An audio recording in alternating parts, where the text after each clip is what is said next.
Letter bombs happening all over London. Milwaukee's looking for a brand new private industry council, and we feature Sprecher Brewery and their brand new African-style beer on the next Focus on Diversity, right here, right now.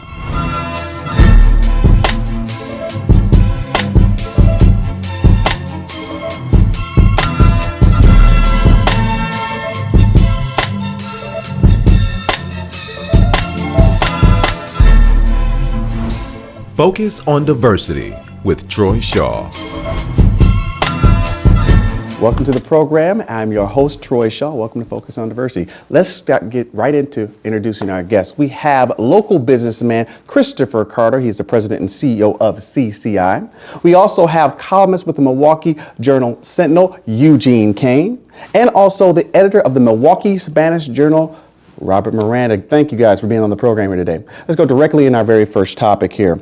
Letter bombs in Britain. Police chiefs in London said that 7 devices have been sent through the mail in the past months, injuring 6 people, including 3 bombs last week in a series of attacks targeting motoring-related organizations. This is in London. Now, Robert, I thought, the war is pretty much over already, and we still got these terrorists. Well, first of all, do you believe these are terrorist-oriented attacks?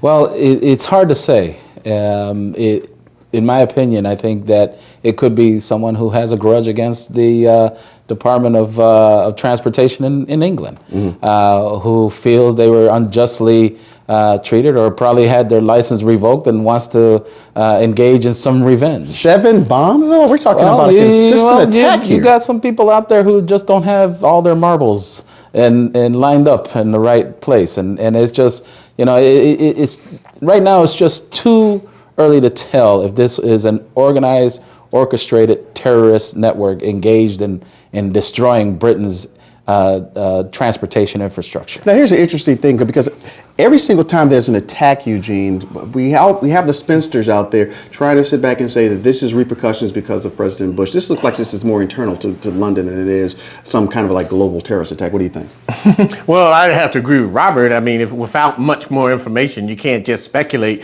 exactly what is the cause of it. What I find kind of interesting is the fact that even in America, there has been a big controversy over, I think it was in Boston, where there were a number of suspected bombs along the motoring system, and it ended up just being hyped for a new Cartoon Network series. So I think it's an indication that people still respond to any threat or potential threat of terrorism, and Europe actually deals with it on a lot more regular basis than we do here in America. Exactly, but we're talking about people. These are obviously devices that are looking to maim, hurt, and kill people, because it actually has hurt already 6 people. Chris, what do you think about this situation? And both you guys are right. We don't know if it's a terrorist organization, yet I also equate it back to the United States. That's going through their postal system. Our postal system is just as bad. And this could be happening to us anywhere in the United States right now. So you look at how it's affecting them. We should be looking at how it's going to affect us. It could happen at any point in time. Somebody gets here's an example. NBC Network made some comments that they used to get hate mail, or CBS, I'm sorry, in regards to Dan Rather. On a continuous basis, there would be boxes filled with just garbage, or there'd be envelopes filled with miscellaneous items that would have knives or glass or just whatever the case may be. That's going through our postal system, getting to that company, to those individuals, even though their mail sorting area sorted it out. But that's still going through our U.S. Postal Service. Mm-hmm. And that within itself tells us that we still do have, there still could be internal terrorists and these international oriented terrorists. This looks like it's something more domestic than it is in an international level. And let me add on that is, before 9/11, when the Unabomber was carrying on his campaign, we weren't all up and up about a big terrorist network going after the United States. So, and now post 9/11, everything's terrorist related. Come on, let's move on to the next subject matter right now. Here locally, here in Milwaukee, Wisconsin, the mayor is now shifting or trying to shift dollars that typically went to an organization called PIC, Private Industry Council. An African American conservative gentleman named Gerard Randall currently runs that organization. Robert, you just wrote an article about this. Is this Air-Tran-oriented move on the current PIC system here in Milwaukee, or no? What do you think? No, I think it's not an Air-Tran-oriented move. I think the mayor has made a decision to move the central city, move Milwaukee in a position to be a major contributor to regional efforts to compete on a global economic scale. And I think that what the mayor has done is a bold move to inject much needed resources in one area of the city that is still in very much need, and that is the central city. And we need a bold effort and bold leaders to move funding, to move resources towards helping train, educate individuals in the central city so that they can get these jobs, and the central city can be a contributing partner in this regional effort to compete. But globally. Eugene, I guess that would be, I would agree with what Robert said, only if the same mayor, Mayor Tom Barrett, wasn't going after some of the same state and federal dollars taken away from the current PIC system to put into his own PIC system. What do you think?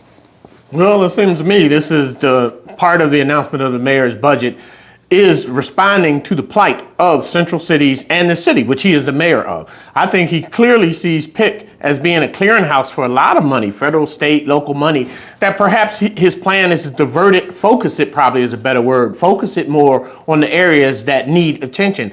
I think because it was announced in a political fashion, there's probably a backstory to this in reference to competition between the county and the city and who wants the money to take credit for perhaps whatever happens. But I think PIC has been a good institution in this community for a lot of years.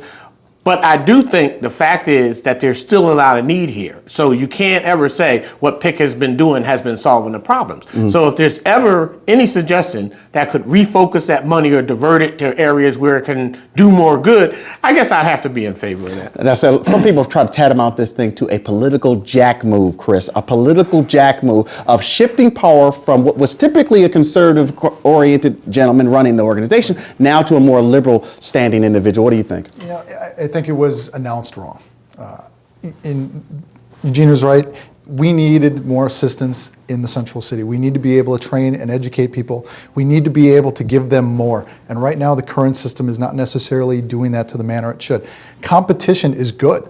Competition in any fashion. Now you have two organizations that are trying to prove that they can educate and bring up the standards in regards to what educating the individuals that are looking to go out there and actually find work and to help themselves. So maybe the education is good, and I think it is a little bit. It's a little bit bad that, well, I was going to say it's a lot bad, the way that Barrett came about with this. He should have done it in a non-political fashion, worked a little bit harder with the leaders of the current PIC system to try to grow something and bring it in. But And that's why I say think political that was jack. When Yes, we come back, we'll have more of the topics on diversity. Stay with Focus on Diversity. We'll be right back. And now back to Focus on Diversity with Troy Shaw. And welcome back to the program. Let's continue our diversity discussion here. You know, Sprecher Beer here is a local company here in Milwaukee, Wisconsin, and they are exploring new territory, making two African-style beers, marketing one brewed from sorghum and another brewed from bananas. Focus on Diversity had a chance to go by Sprecher Beer and to take a look at their establishment, and here is the video of that interview.